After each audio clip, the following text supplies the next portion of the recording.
if you got the email, I told you last month this thing crashed. It almost didn't come up tonight. I think I better look into replacing it. But if it holds together, what I want to do is just recap a little bit of last month. Some of you weren't here, and if you were, you can take you about an hour and a half nap while I go back over this stuff.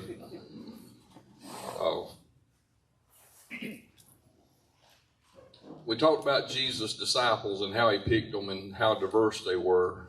He had picked 12, all unique, all diverse, all different. We talked about the names, common names, Peter, James, John, Thomas, and asked you if you knew friends, and all of us knew people with those names. That's not uncommon, but he had 2 Judases. And really, I don't think anybody in this room has a friend or a companion or anybody that we would know that would be named Judas. I told him the only person or the only thing I could think of was one of the movies I watched about a bounty hunter that had a big Doberman picture, and his name was Judas. He had 2 of them, one named Judas, one named Satan. That enough to scare you to death. But Judas was an odd name. But he had 2. Of all the names and all the people, he had 2 Judases, and one would betray him. I think partly that was the reason he had 2, because he knew up front that Judas would betray him. He picked him for that reason. There's a plan in place, and we don't always see it, but Jesus has got a plan that's going to work out, and he had to have Judas for the prophecies to be fulfilled. It had been all through the Old Testament, through Isaiah and the Psalms, that Jesus would be denied or betrayed and crucified. So first reason he picked him was so that those prophecies could be fulfilled.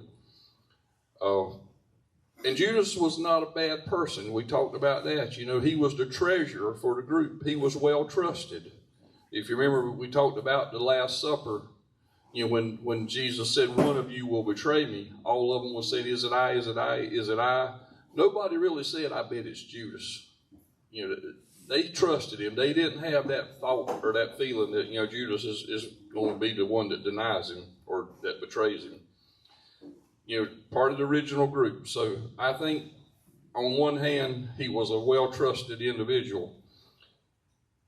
But again, the prophecy had to be fulfilled. That was the first point, the first reason he picked him. The second reason, I think, is for a lesson for all of us. And I've been in this church. I was born in this church, been here 60 years now, other than 10 or 15 years when I thought fishing was probably more important than church. Played the bass guitar here since I was 12 or 13. Still don't know how to play it, but I still try to play it.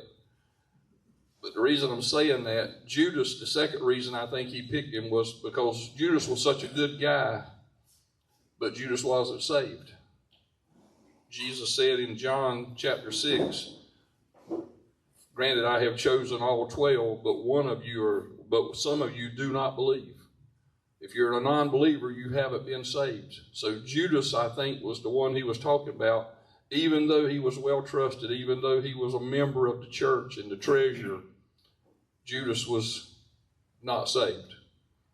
And that's the second reason he picked him, I think, as a lesson. Because I've been in this church my whole life. I came a great number of times to please my mama because she said I need to be at church. And yes, ma'am, you go to church. Don't say I was saved. I was a good person. Help anybody needed help. But I don't know that if something had happened to me in that time frame, if I'd have went to heaven.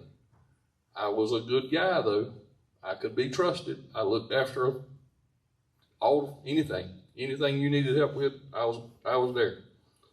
I think that's a lesson that we need to see more of, and how many people today that you would pass by that are good people may or may not be saved, may not be believers. It's an eye-opener for me because I know a lot of good people. I made the statement last month that Wes and I had talked about. I got a couple of real good friends that I can't seem to reach to get to church, but they're real good people. And he told me that's the hardest people to reach because they don't think they got an issue. And I think this lesson here should be an eye-opener to all of us. How many people are out there that are good people that are not Christian people?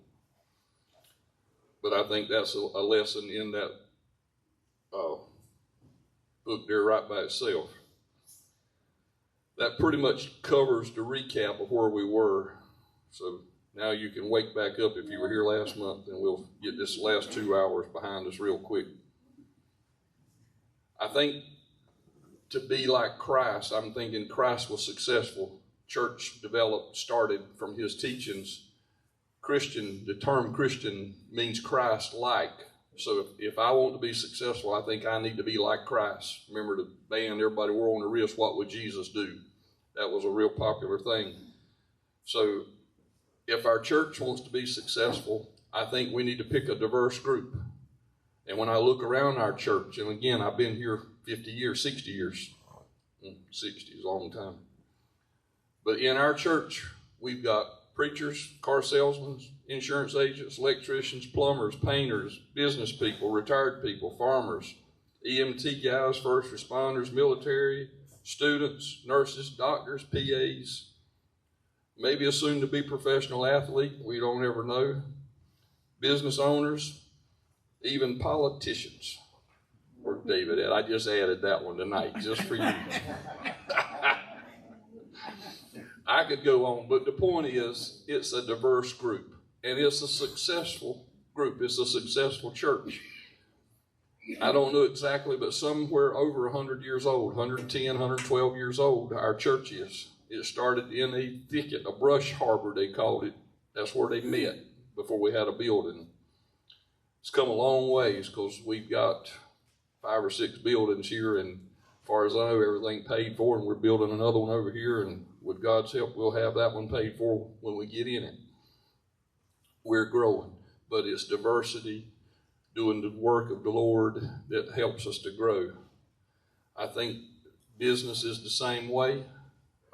My business is pretty diverse. We've got sales people, service people, parts guys, detail people, service riders.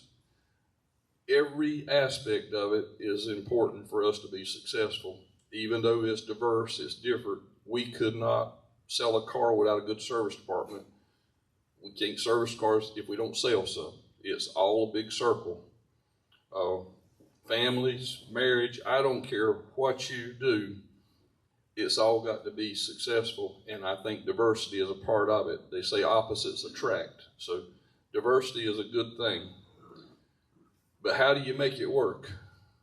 If you remember, the disciples were scattered. When Jesus was crucified, the Bible says the shepherd would be struck and the sheep would scatter, and that's what happened.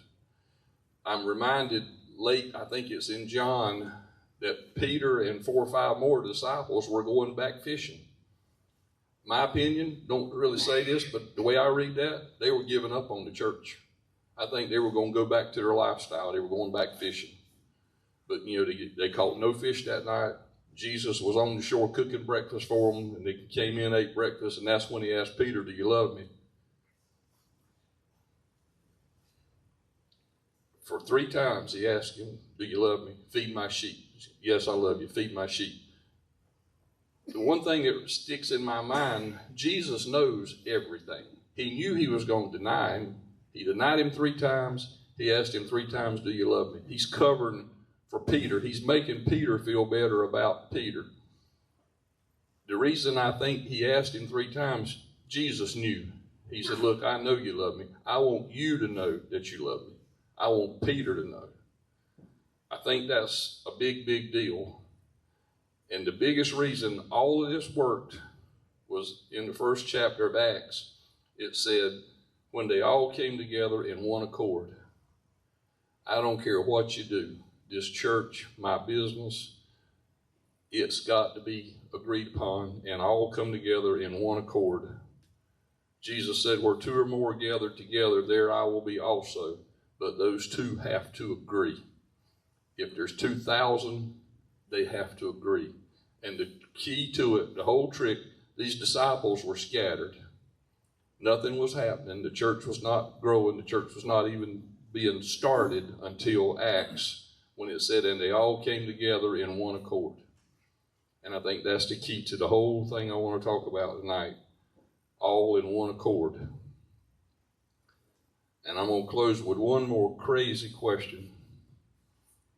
and this is as crazy as I think you could imagine, but what if the United States could get on one accord?